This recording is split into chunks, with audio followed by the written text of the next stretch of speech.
O dia 9 de Av é o dia mais triste do calendário judaico. Grandes tragédias aconteceram nesse dia, o pecado dos espiões, mas o que a gente mais lembra é a destruição do primeiro Beit HaMikdash, que foi destruído pelos babilônios, e o segundo Beit HaMikdash, o segundo grande templo, que foi destruído pelos romanos no ano de 70 depois da Era Comum. São dias de luto. Como uma pessoa deve se comportar nesse dia? Quais são as leis? O que Deus espera de cada um de nós nesse dia? E algo muito interessante, qual o segredo que tem por trás desse dia? Isso eu vou deixar para o final desse vídeo. Então vamos lá.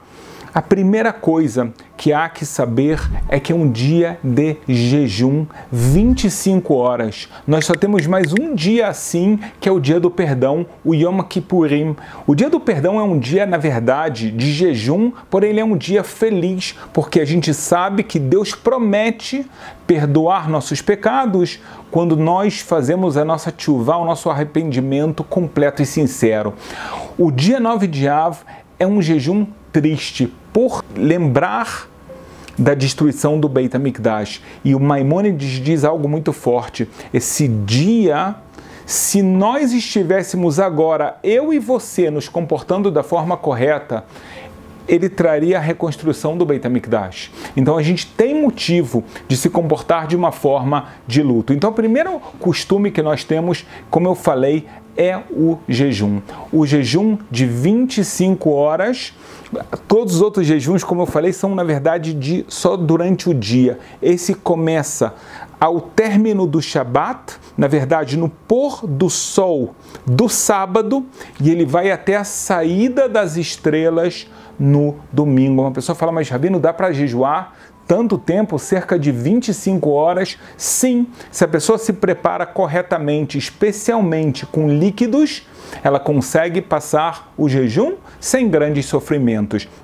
Pessoas que estão enfermas, com alguma doença um pouco mais grave, elas não somente elas estão isentas, como é proibido no judaísmo ela jejuar. Mas é importante saber que no judaísmo o jejum, ele é um jejum completo. É um jejum que a gente não come nada, nem bebe nada durante todas essas horas. Então a gente, no sábado à noite, no pôr do sol, dependendo do horário de cada cidade, até a saída das estrelas. A saída das estrelas, você vai perguntar, quando é que é isso, Rabino?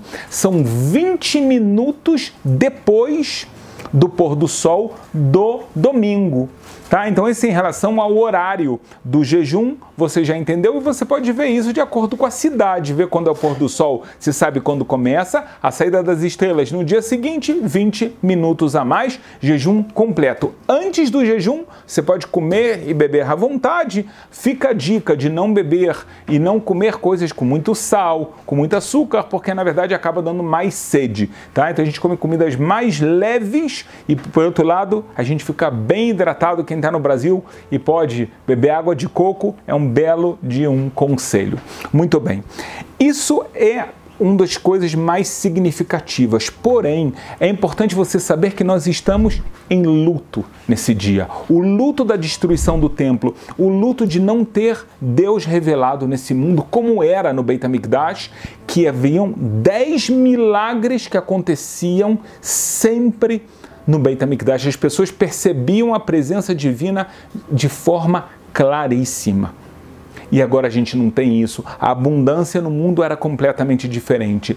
Eu não sei se você já foi alguma vez na casa de um judeu enquanto ele estava enlutado. Uma das coisas que você vai perceber claramente é que ele não está sentado numa cadeira normal, nem no sofá. Se você fosse visitar ele, visse ele dormindo, também na hora de dormir, ele não está dormindo na cama dele normalmente. Uma pessoa que, Deus me livre, está de luto, ela se senta no chão, ou num banquinho rebaixado, ou ela pega uma das almofadas do sofá, ela bota no chão e lá ele senta. Esse é um dos sinais de luto mais claros que existem, e nós fazemos isso no dia 9 de Av. E eu recomendo. Então aqui vem, a gente está dando aqui as recomendações das pessoas, o que elas devem fazer. A gente está demonstrando esse luto. A gente não vai deixar esse dia passar como se fosse um dia normal, nada aconteceu e não tem nenhuma energia nesse dia, de forma alguma. Então a gente já falou agora do jejum. O segundo sinal, que é um sinal que a gente demonstra o nosso luto, é sentando no chão, ou como eu expliquei. Se uma pessoa me pergunta, mas Rabino, eu posso andar de ônibus, posso andar de carro, e aí eu vou fazer o quê? Onde eu vou sentar no ônibus? No chão? Não dá para sentar no ônibus no chão. Verdade. Quando a gente está no caminho, tá? Seja num avião, seja no carro, seja no ônibus, a gente senta normalmente. Mas quando nós estamos em algum ambiente, na nossa casa, na casa de algum familiar, a gente senta como eu expliquei. É importante saber que nesse dia não é um dia de encontro de amigos para bater papo, alguma coisa. Uma pessoa que, Deus me livre, ela está de luto e ela sente esse luto, ela não está no estado de espírito para fazer uma coisa dessas. Então, óbvio que a gente não faz festas, nem vai a festas. Se você quer saber mais, a gente nem ouve música. Uma pessoa que está de luto, ela está tão triste, ela não quer saber de música, seja música feliz, seja música triste. Tem um momento que é um momento de reflexão da minha ligação com Deus. E aqui vem algo surpreendente. Então a pessoa fala, uau, uma pessoa está de jejum, ela está sentada no chão, o que eu devo fazer ativamente? Então eu vou estudar Torá? Você sabia que uma pessoa enlutada, ela não pode estudar todas as partes da Torá? Por que não? Porque o estudo da Torá traz alegria. A Torá é algo divino que Deus nos dá. Então, quando a pessoa estuda isso, ela fica muito feliz, ela fica alegre. Então, o que a gente vai estudar? O que nós podemos estudar da Torá? As partes que são consideradas partes tristes. Eu quero te recomendar algumas recomendações muito simples e claras para você poder estudar e não deixar o dia também passar sem reflexão, sem estudo de Torá. O primeiro, que é o clássico que todo judeu faz uma ou duas vezes nesse dia, é ler o livro das Lamentações. Em hebraico se chama Megilat Eicha. Como nós temos, tá? Na Academia de Moisés você pode ver isso. A Megilat Eicha é um relato do profeta Irmiau, Jeremias, sobre a situação dos judeus naquela época, os pecados que estavam sendo feitos e a situação do Beit HaMikdash.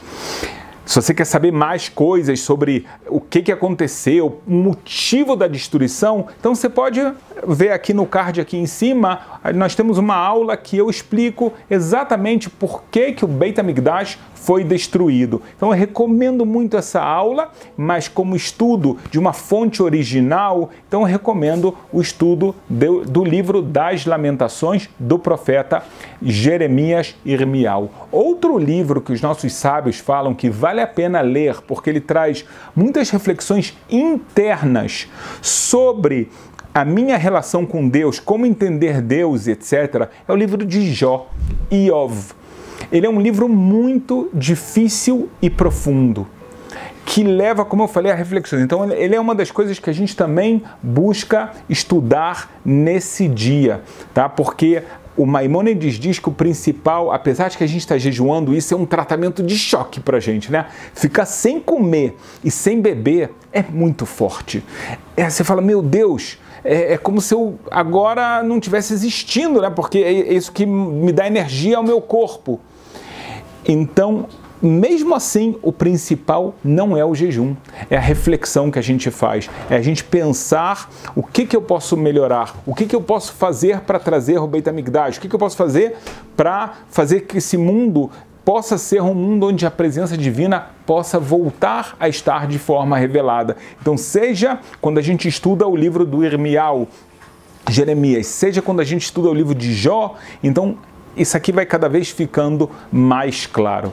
É interessante notar que se você vê também na sua cidade judeus ortodoxos andando na rua, indo para a sinagoga nesse dia, porque é um dia que a gente vai, tá? A gente reza, às vezes a gente tem algumas rezas até maiores do que outras, você vai perceber que não estamos usando sapatos de couro e nem sapatos que tem couro.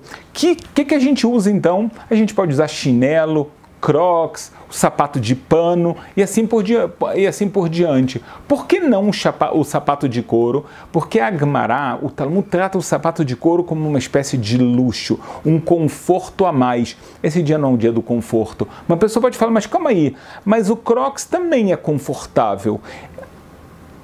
A gente faz os decretos como eles foram ensinados para a gente.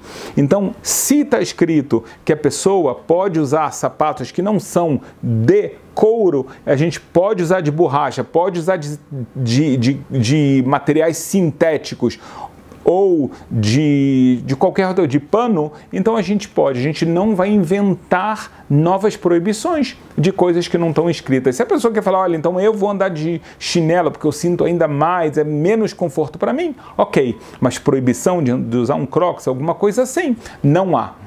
E isso também você vai ver na casa de uma pessoa que está de luto. Ela tira o sapato normal ou ela fica de meia.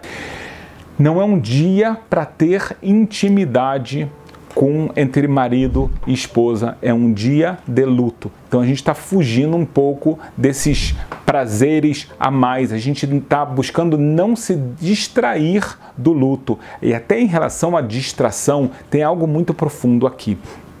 Quando uma pessoa, Deus me livre, ela está de luto, no judaísmo ela fica de luto durante 7 dias. Na verdade, esses 7 dias não são 7 dias inteiros, 5 dias são inteiros, mais o dia do falecimento, mais o 7º dia, que é onde no começo do dia já termina o luto dela.